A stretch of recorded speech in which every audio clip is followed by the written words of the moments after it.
Early in the life of the Sony PlayStation, a company called Zoom developed a fighting game called Zero Divide. It was released in Japan in August of 1995 and featured robots battling it out in one-on-one combat. The mechanics were clearly patterned after Virtua Fighter, with very similar punch-and-kick combo flows. Even the strategies of Virtua Fighter worked here, and I loved the sleek look of many of the competitors. Zoom felt they had a winner and prepared a North American version for the PlayStation launch less than a month later. It was rated well and sold enough to earn itself a sequel in 1997. Unfortunately, that sequel was only released in Japan and Europe, leaving North American fans without. To add salt to the wound, the Sega Saturn got a Zero Divide all its own in 1997. This one only seeing release in Japan as well. Zoom had not been a large gaming developer and was not willing to risk publishing its series abroad with so much more competition in the market. That means there may be a number of you that either aren't well acquainted with the series or haven't played any of its sequels. That's why we will be taking a look at Zero Divide: The Final Conflict for the Sega Saturn in this episode. How did it hold up on Sega's 32-bit platform, and is it worth playing today? Let's find out.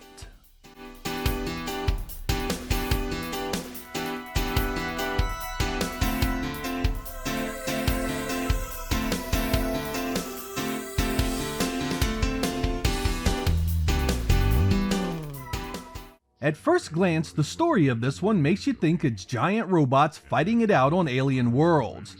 But what's really going on is you are actually a computer program up against other programs vying for control of a worldwide mainframe. Yep, this one is in cyberspace, and when you defeat your opponent, you are essentially erasing them. Some of the story is in spoken English, but honestly, aside from the overview, I have no idea what's going on here. Each combatant has multiple layers of defense that looks like armor, and each attack weakens it and breaks it away as the match progresses. This is incredibly important because any exposed area of your program that takes a hit takes a high level of damage and can completely change the course of the battle. The core gameplay of Zero Divide: The Final Conflict is very similar to previous games in the series, which is to say, it's heavily based on Sega's Virtua Fighter, right down to the guard, punch, kick, button configuration, and the ring outs that commonly occur. Where it diverges heavily from Sega's classic is in the design and fighting style of the characters. Some are your typical humanoid shapes that play like any old fighting game, but others break that mold with otherworldly and even insectoid-like bodies that make them hard to judge where the next attack is coming from. But even the fighters that have your typical arms and legs in places you'd expect have a vast repertoire of moves that make them quite lethal. There is a training mode to bring you up to date on what's at your disposal, as well as a versus mode so you can try everything out with a friend. In the story mode, you'll face a smart and aggressive AI that will test your skills. This is another aspect of the game similar to Virtua Fighter, and you'll likely want to start out on easy until you get the hang of things. Don't let the moves list overwhelm you. You can drop into the controller configuration and move things around, use button combinations, and get things where you need them that best suits the fighter you are using. This is important to getting the most out of the gameplay because there are many techniques here you'll want to experiment with. There's throws, grapple escapes, ground attacks, short jumps, long jumps, dash, retreat, and various combos related to it all. You can even recover from being knocked out of the ring. Keep at it and get good enough, you'll unlock a few more fighters to add to your roster.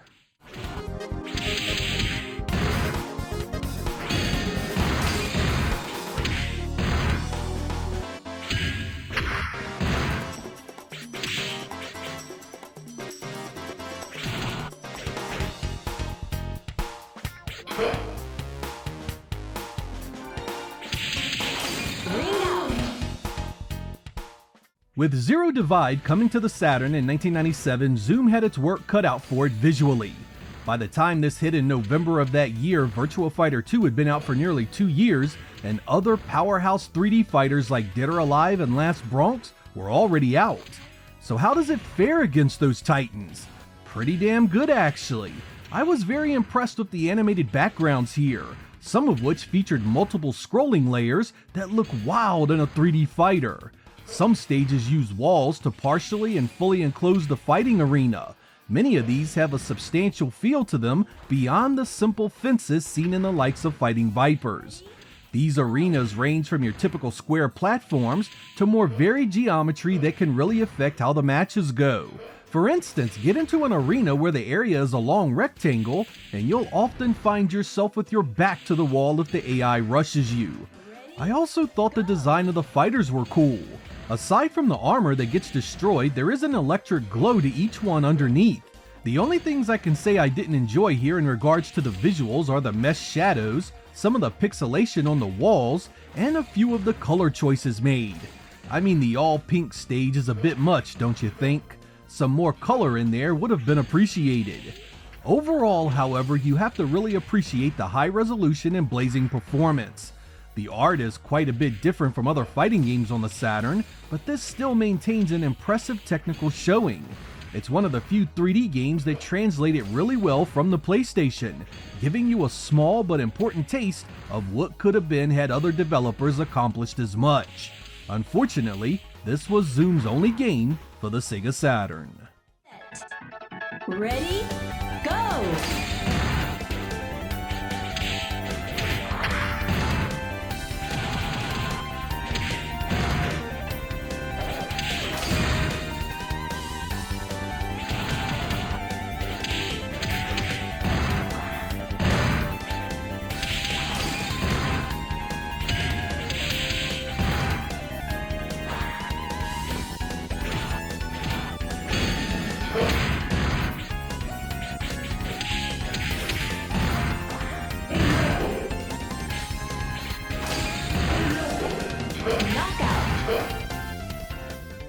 I absolutely adored the sound and music here. It's all over the place in terms of genre and style, but it all somehow fits. So much of this sounds like it was remixed from the likes of Guardian Heroes and Radiant Silvergun. If you give it a chance, I think you'll enjoy it as well.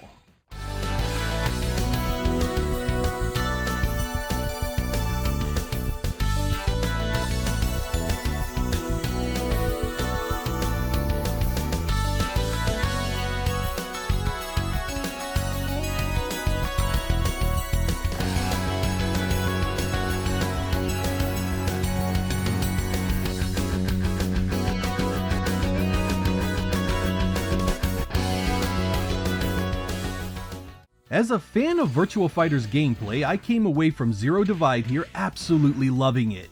There's tons of moves and fighting styles to learn. It looks great, the music stands out, and I dare say without a single reservation, this is one of the better 3D fighters on the Saturn, even when put up against the software Sega themselves created.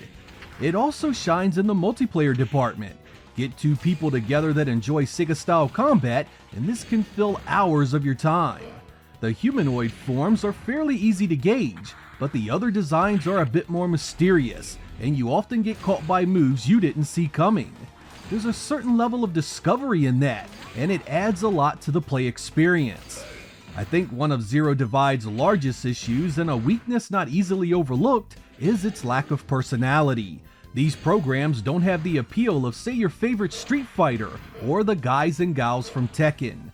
While everything has an impressive technical presentation, the human element is missing, right down to the story and atmosphere of the fights.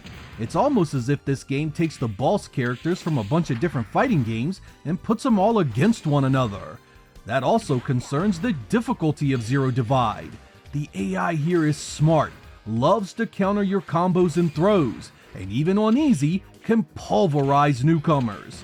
This one has a steep learning curve, and you're gonna see some death before any real success. The question left is, does any of that ruin the experience? I don't really think so. I highly recommend this one if you have never given it a shot before. I genuinely feel any fan of Virtua Fighter gameplay will take to it quickly, and it has a style and presentation that is unique among Saturn fighters. It doesn't carry the same emotion or connection of the bigger names in the genre, but everything is so well done otherwise, it remains a must-play.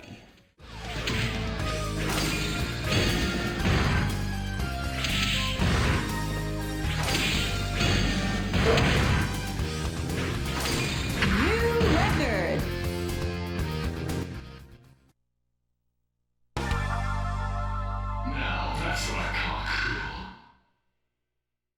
Zero Divide on the Saturn released at a time when other big-name fighters, both 2D and 3D, were well entrenched in the minds of fans. It was easy to miss and easier to dismiss because the name didn't carry nearly as much weight as its competition. Even reviews for Zero Divide on the Saturn were middling. The English-speaking magazines that covered it showed it no special love, nor did any of the others.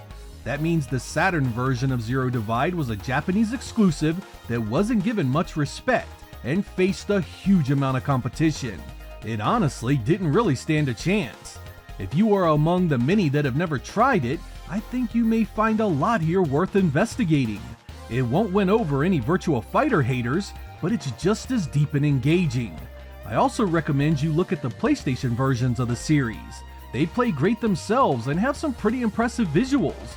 The developer Zoom would go on to make just one more game for a Sega platform, the 1999 racer Flag to Flag. It was published by Sega under their sports branding, a so-so racer that looked more like a Nintendo 64 game than something the Dreamcast would do. They didn't do much after that, and the Zero Divide games fell into the history books. I'd love to see them reissue these games in one compilation with a few modern bells and whistles like online play and HD visuals. Zoom is still around, so there's always hope. I'm Sega Lord X. Thank you guys for watching, and I will catch you next time.